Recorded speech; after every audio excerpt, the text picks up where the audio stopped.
নমস্কাৰ জনাইছোঁ আপোনালোক সকলোকে মোৰ এটি অন্য ভিডিঅ'লৈ। কি খবৰ আপোনালোকৰ? আশা কৰোঁ সকলো ভালে আছে, কুশলে আছে।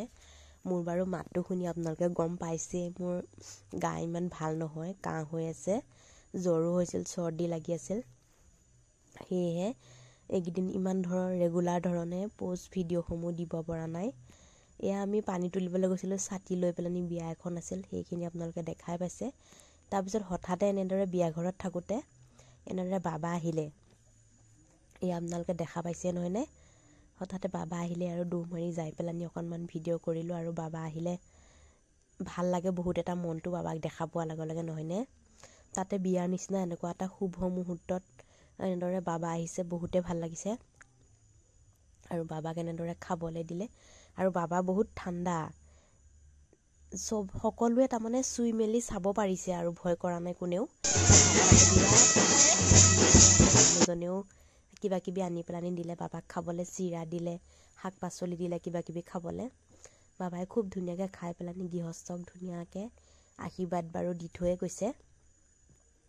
কিবা এটা ভাল লাগি যায় যেতিয়া আমি কিবা এটা শুভ মুহূৰ্তত এনেদৰে বাবাৰ দৰ্শন হয়। আজিকালি যিহেতু বহুত দেখিবলৈ পোৱাই নাযায়, বাবাৰ দৰ্শন হয়, তেতিয়া বহুত ভাল লাগে হয়নে?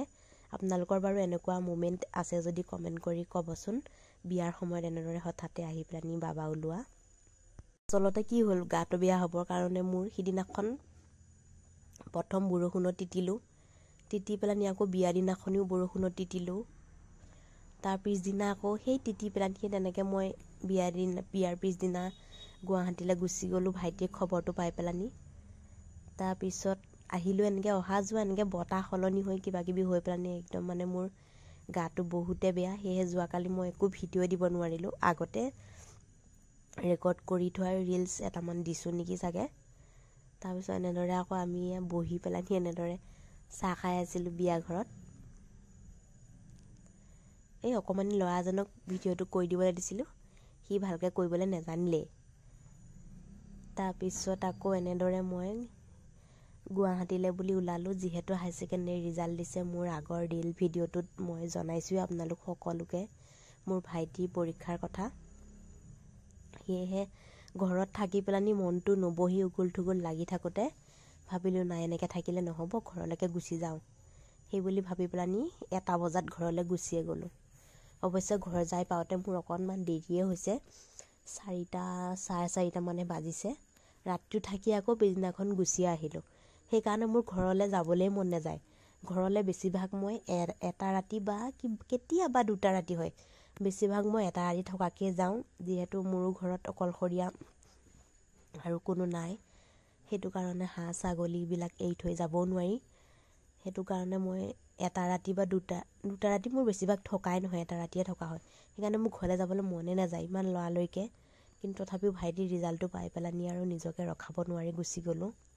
পিছে গ'লোঁ, এয়াহে চাওক, এই জালুকবাৰী পাৰ হৈয়ে গাড়ী কিমান জাম, গুৱাহাটীৰ জামত ৰখি ৰখি ফচি এনেদৰে আৰু গৈ আছোঁ। আৰু আপোনালোকে বাৰু মোৰ ভিডিঅ' ক'ৰ পৰা চাই আছে কমেণ্ট এটা কৰিবলৈ একেবাৰে নাপাহৰিব দেই। আচলতে কি হয়, ভিডিঅ'বিলাক ক'ৰ পৰা চাইছে গম পালে খুব এটা ভাল লাগে নহয়নে? তাৰপিছত এনেদৰে জামত ফচি মচি কিবা কৰি গৈ পেলাই পালোঁগৈ। এইফালে মাংস বনাই আছে মোৰ দেউতাই।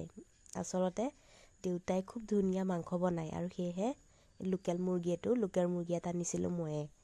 তাৰপিছত দেউতাই এনেদৰে মাংসখিনি মেৰিনেট কৰি লৈছে আগতে।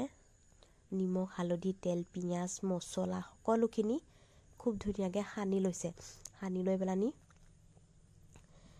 এনেদৰে বনাইছে। ৰেচিপিটো অৱশ্যে মই গোটেইটো আৰু ভিডিঅ' কৰি থাকিবলৈ নহ'লে, মোৰ গাটো বহুত ভাগৰ লাগিছে ইমান দূৰ যাই পেলাই পোৱাৰ পিছত। সেয়েহে আৰু ইমান হেৰি কৰি থকা নাই, অকণমান এনে ভিডিঅ' কৰিলোঁ। আৰু মাংস দিবৰ কাৰণে সেয়া গৰম পানী। আৰু এইফালে আকৌ ভণ্টিয়ে বনাই আছে মাছৰ কণী ভাজি আছে। তাৰপিছত এইফালে মাছ ফ্ৰাই কৰি থৈছে, আৰু এইফালে আলু পিঁয়াজ কাটি ৰাখিছে। বিলাহী পলিথিনৰ পৰা উলিওৱাই নাই, ফ্ৰিজৰ পৰা উলিয়াইহে ৰাখিছে।